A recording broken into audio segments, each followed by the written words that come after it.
Boa noite, boa noite, boa noite. A graça e a paz do Senhor Jesus. Bem-vindo a mais um momento com Deus. Uma alegria poder partilhar a palavra do Senhor com você. Vamos orar? Obrigado, Senhor, por essa noite. Obrigado pela vida desse irmão, dessa irmã que me acompanha, Pai, neste momento. Queremos pedir a Ti a Tua bênção, Pai, que o Senhor fale conosco nesta noite, como já tem falado diariamente. Que essa palavra, Senhor, possa encontrar guarida nos nossos corações, que as Tuas ricas bênçãos repousem sobre as nossas vidas. Em nome de Jesus. Amém e amém. Glória a Deus. Irmãos, eu quero compartilhar com vocês a passagem que está em Gênesis, capítulo 26, verso 12. Domingo passado nós falamos sobre isso e eu senti no meu coração de retomar com você pelo menos um dos tópicos da mensagem do domingo para fortalecer a sua fé. Olha o que a palavra de Deus diz aqui em Gênesis, capítulo 26, versículo 12. Semeou Isaque naquela terra e no mesmo ano recolheu 100 por um, porque o Senhor o abençoava. Porque o Senhor o abençoava.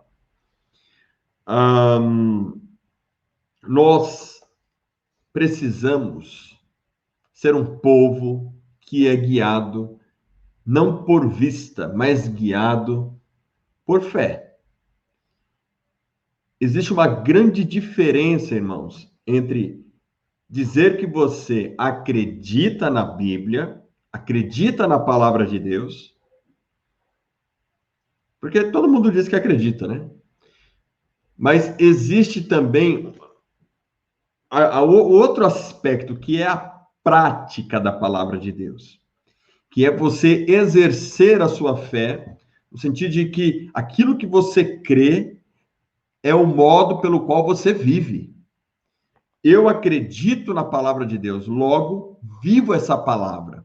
Vivo essa palavra por fé, vivo essa palavra porque creio no Deus que inspirou essa palavra por meio do seu Espírito. Eu quero convidar você a dar um passo de fé em direção à palavra de Deus e obedecer essa palavra. Por quê, irmãos? Porque a gente olha aqui para a vida de Isaac, houve uma grande fome naquele período. Foi um período de muita crise para aquele rapaz. Um período assim de muita luta. A terra estava seca, havia uma estiagem generalizada. E a bênção de Deus estava com Isaac. Ele estava debaixo do favor de Deus. Então, eu vejo que muitas vezes a gente condiciona a bênção de Deus ao lugar no qual nós estamos, às pessoas com quem nós estamos envolvidos, quando, na verdade, a bênção de Deus está sobre nós.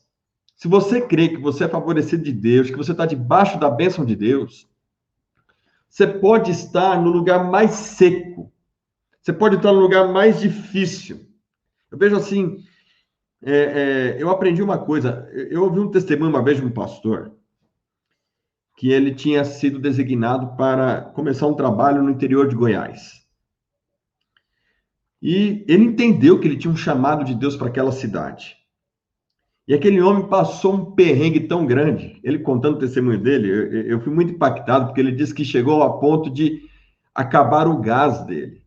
E aí ele pega o gás e deita o gás para o gás render. E ele não tinha dinheiro para comprar gás. E aí o que ele fez? Ele não tinha dinheiro para comprar gás. Ele estava lá no interiorzão, entendendo que Deus tinha chamado ele para aquele lugar. Na experiência dele, na confiança dele de que Deus o tinha chamado, de que a bênção de Deus estava com ele, ele orou em cima do botijão de gás e disse que aquele gás rendeu para mais uma semana.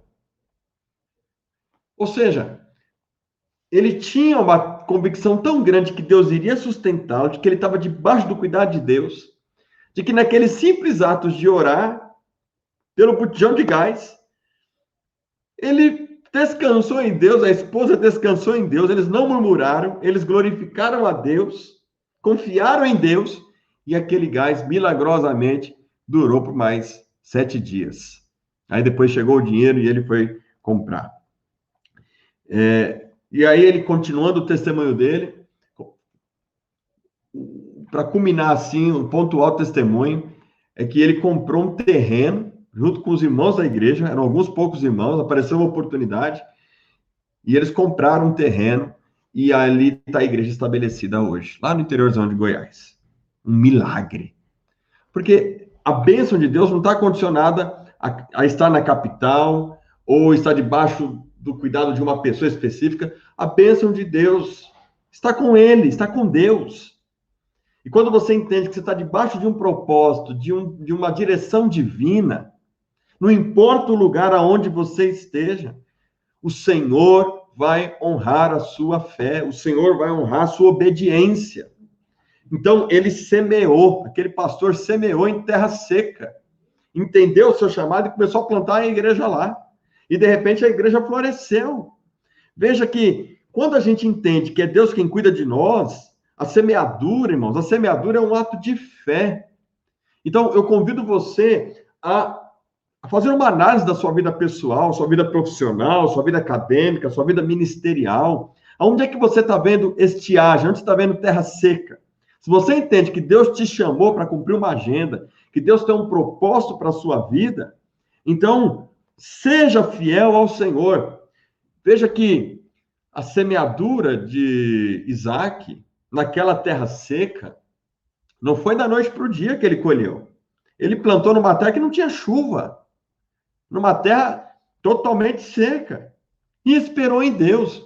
Quer dizer, nós temos o papel de semear, mas muita gente olhando para a terra diz assim, eu não vou semear não, por que eu vou fazer esse curso? Por que eu vou procurar emprego? Por que eu vou investir em um projeto? Por que eu vou começar essa obra? Eu não tenho recurso, eu não tenho a terra, eu não tenho isso, eu não tenho aquilo, e a gente começa a achar várias desculpas, a gente começa a ver muitos obstáculos, a gente começa a ver muitas necessidades, e a gente não dá um passo de fé em direção àquilo que muitas vezes Deus já colocou no nosso coração, e nos faltou, de repente, coragem para crer e obedecer e plantar o que Deus quer que a gente plante.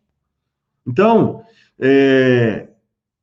dê um passo de fé em semear, em investir em você, investir na sua vida, investir na sua família, investir em um projeto. É na crise que você pode encontrar grandes oportunidades e Deus te abençoar, Deus manifestar a graça dele sobre você, né? Veja que Deus, ele tem prazer em nos abençoar, Deus tem prazer, e mais prazer ainda é quando ele vê, quando a gente age por fé. A Bíblia diz em Hebreus 11, capítulo 11, versículo 6, sem fé é impossível agradar a Deus, porque aqueles que se aproximam dele, é necessário que creiam que ele exista e que ele é galardoador daqueles que o buscam e o temem. Então, veja, o que você tem no coração? O que você deseja plantar nessa terra seca? Que aos seus olhos é impossível. Te convido a semear. Te convido a buscar uma direção de Deus. A se lançar diante de Deus e falar assim, Senhor, me dá uma direção. Não estou dizendo para você também agir de forma irresponsável. Estou dizendo para você ser prudente, né? Não é ser presunçoso, é ter fé, mas sem presunção. Nós temos que calcular, temos que planejar, temos que saber como planejar para dar esse passo de fé. Com certeza, vamos pensar aqui, Isaac calculou as sementes que ele tinha, calculou a extensão da terra que ele iria plantar, calculou toda aquela situação, né? Olhou lá os poços que ele tinha lá que poderiam tentar irrigar aquela terra, enfim, ele fez todo um planejamento e então ele semeou. Então, é necessário sim planejar, é necessário sim ter pé no chão para saber como executar. Mas a execução é um ato de fé também, né? O planejamento, a execução é a sua fé sendo colocada em prática de maneira consciente, saudável, na direção de Deus. Então, eu te desafio agora. Vamos orar por isso? Vamos colocar diante de Deus? Eu não sei qual é o projeto que você tem, não sei o que está no seu coração, mas eu sei de um Deus que pode honrar a nossa fé. Se a gente buscar a direção dele, andarmos por sua palavra, com sabedoria, com prudência, mas com fé, veremos a mão do Senhor nos abençoando nessa semente que nós vamos lançar sobre a terra. Querido Deus e Pai, eu oro pela vida deste meu irmão e dessa minha irmã. O Senhor sabe o que está no coração deles. O Senhor sabe, ó Pai, o que há neste coração, qual o propósito, qual o desejo, qual é o sonho que pulsa nesse coração.